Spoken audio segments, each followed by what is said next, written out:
JJ, so the special came out great, but it's been 9 years since King Star King aired. So how did this even come up to where you got the opportunity to go back to the series and do the special? Dude, it started with a phone call from Adult Swim and an apology. So they called me up and they said, "Hey, we're sorry we canceled King Star King. Will you do more?" And I was like, "What the fuck?" I was really shocked, and I said, "To what capacity? A series, a feature, a special?" And they're like, "We would love a special." So I was like, "Let's do it." So I do what I always do. As soon as I get a call for any freelance or work in the industry, I start drawing the characters. So I was drawing him all ripped like he is right behind you, and I was like, this doesn't feel right. Something doesn't feel right. And I started drawing all the other characters like I used to, and everything was just like, wait a minute, what is wrong? The thing is, I've changed a lot since my late 20s, early 30s, and I've learned a lot being a creator since then as well. So first thing you do with artwork, at least for me, is I make it more personal. So King Star King, I mean, and I've gained a lot of weight since then. I've lost hair. I've gained a family. I have a dog. So I was like, let's start throwing all those things into the new King Star King, and that's what it is. So that's kind of what the new special is representing. It's kind of like not only my personal life, but a new style of King Star King. Yeah, and I like that, like the time that has passed is kind of represented in the show. He's been, off on this mission for so long. He has this totally different look, like you mentioned. Yeah. Uh, I liked how that all tied in. How was it, getting back into that universe? Because you had to make a decision. How are we going to get these characters back? I really liked how you handled it. So how did you kind of come up with that creatively? Well, like again, the first thing that always comes to my mind before writing is the look.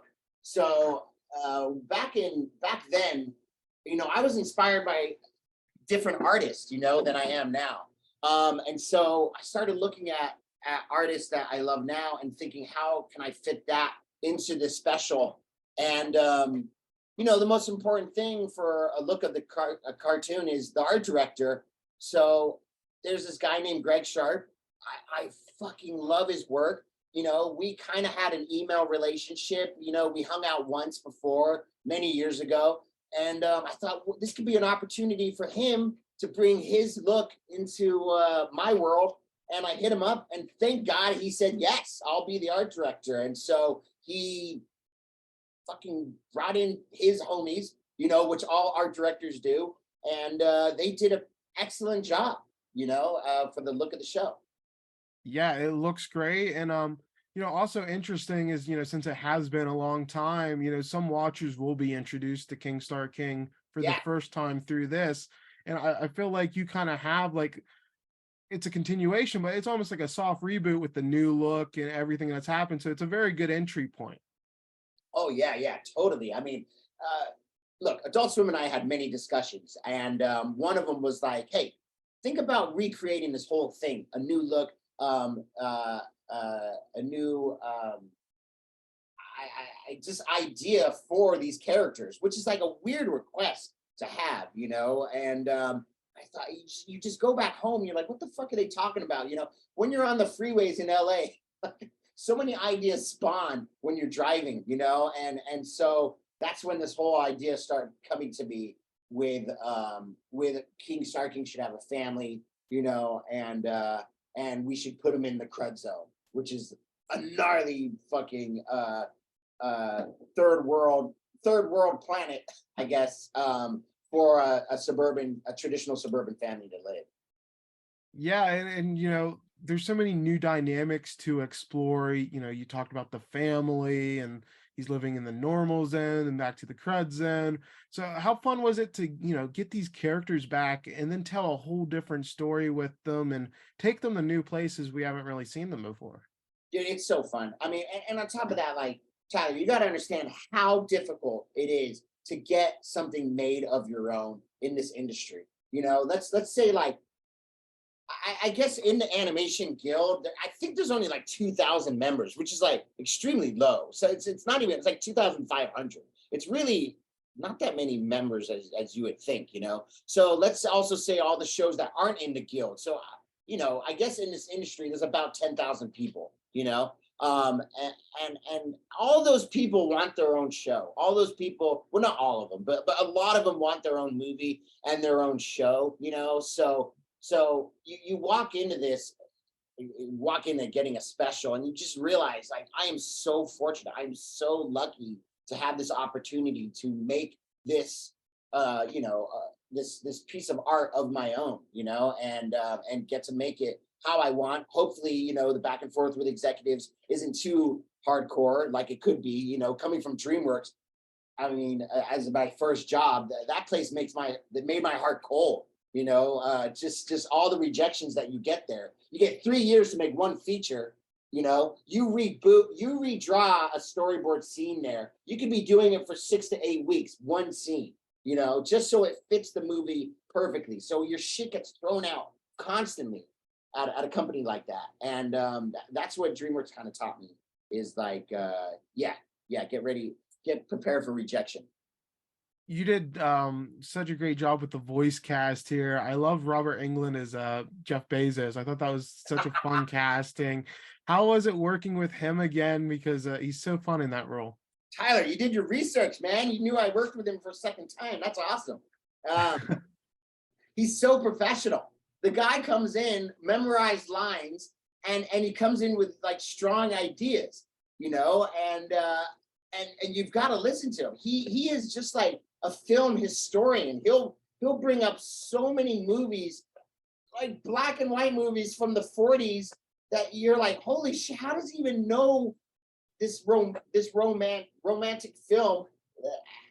And he's taking from that and putting it into a character. It's just like, it's absurd. He is so fun to work with, and not to say, like, John Waters and Andy McDowell and Tommy Blocko, Will Sasso, Rachel Butera, all of them are just like amazing. I like Andy McDowell. I was so nervous, you know, casting her as this, because it's so left field for her to be in an Adult Swim cartoon, you know. Yeah, and everybody does great. My mind was blown when I got to the credits and I saw John Waters did the voice of Yeah, Mud yeah, King. It was like, wow.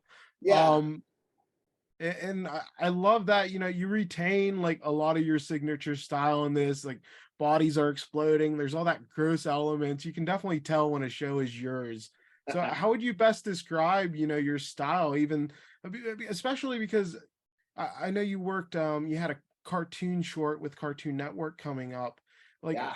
being able to adapt that style into something more kid friendly, like, blows my mind. So how would you kind of describe your style? Yeah, I mean, well, for this, it was just, I guess, was looking back at the old character designs and all that, like they're a little more harsh and angular and all that. Here with the new one, they're more round, and soft, like me. You know, I've become more round and soft, and that's mentally as well. I've become more soft.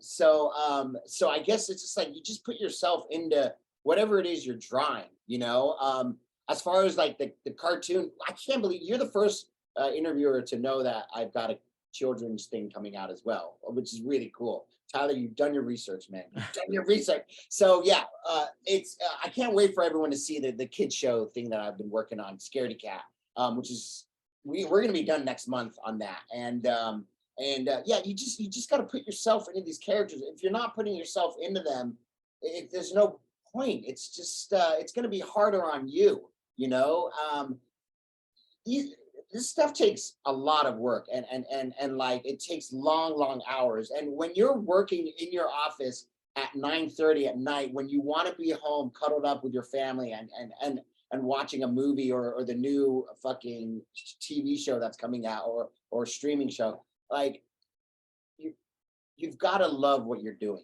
I mean, it just has to be personal and passionate, and because there's no other way you're going to get through it, you know. And that's it. That's awesome. And I love the logo you did for Teenage Mutant Ninja Turtles Mutant Mayhem. I thought that looked so Oh, awesome. look at you, dude. What was the biggest thrill of, getting to work on that franchise and give your own logo treatment to that? Dude, that was an email that I get a lot of freelance emails, but Turtles meant so much to me as a kid. So when Nickelodeon hit me up to do the fucking new logo for the new Turtles, I mean, this is gonna be all over the packaging of toys and t-shirts, and it already is. Like, we got sent a Christmas gift from Nickelodeon with a sweater with the logo on it. And I'm like, no way, this is just, Turtles is bigger than life for me, and so yeah, it meant a lot to me to do the new Turtles logo. And I gave them so much more work than they needed. Like, they wrote me, holy smokes, we did not expect this. I was like, look, I want it to be perfect. This is why you guys are getting all this work.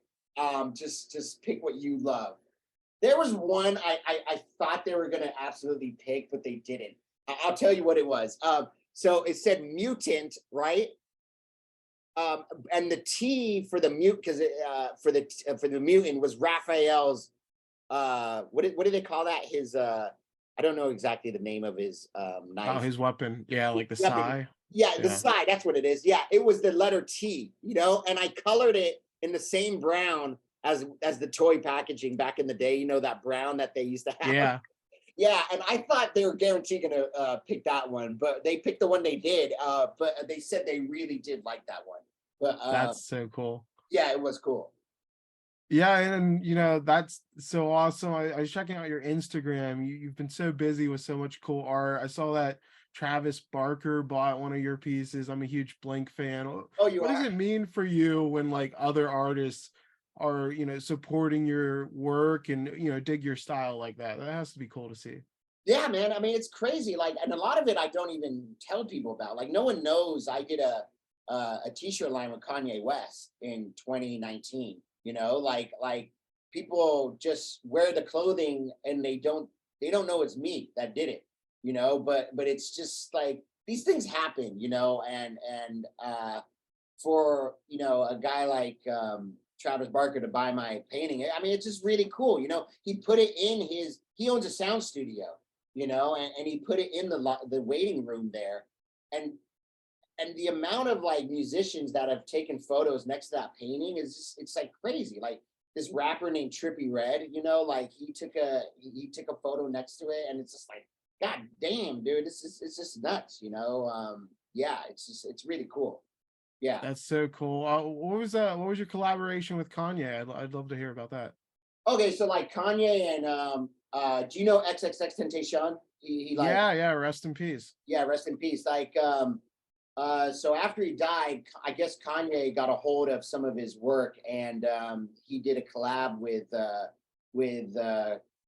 guess it was XXXTentacion's mom, who owns all of XXX's stuff. So they were gonna they dropped some music, and with the drop, they released a hoodie, and a couple long sleeves and some t-shirts, and they hit me up to do the designs. Wow, that's really cool that you got to pay tribute to that. And yeah, I never would have expected that's really cool. I did see Trippy on your on your Instagram. Yeah, So that's super cool too. Like a lot of that Florida rap scene was really bubbling over yeah. back then. I would have really loved to collab with Lil Peep. That would have been a lot. That would have meant a lot to me. Yeah, that would have been awesome. And then I guess my last question for you, we're seeing a real boom for adult animation lately. Obviously, Adult Swim's always been leading the charge, but now we're seeing so many streamers embrace it. As you mentioned, it's always your dream to have your show. So how's it been seeing the popularity kind of rising and more opportunities being given out? Dude, it's crazy. It's so insane. Like that question has so many answers to it, because like, first of all, like I said, I'm really fortunate to have, let's say, to get to create my own thing. Second of all, there's a drought right now in animation where during the pandemic, right, they couldn't make live action. So what happened was like animation went on a peak. All these like actors were wanting to all of a sudden make cartoons. It's not that. It's that they're fucking greedy as shit, and they have no real passion about this stuff. They just want money. So so there was a peak in pandemic of cartoons where everybody had like 2 jobs, right? And the bubble was going to burst. And sure enough, right now, look at yesterday's news. 7,000 Disney people will be unemployed, and that's happening all across the board with Netflix, Warner Brothers. And so as much as like adult animation is booming, it's getting harder and harder to have your own TV show and make your own feature, So thank God for YouTube and Patreon and other like outlets and all social media, like where you can just blast your own shit. That's really important. Have your own niche, blast your own stuff. It's so important to keep your own personal work going.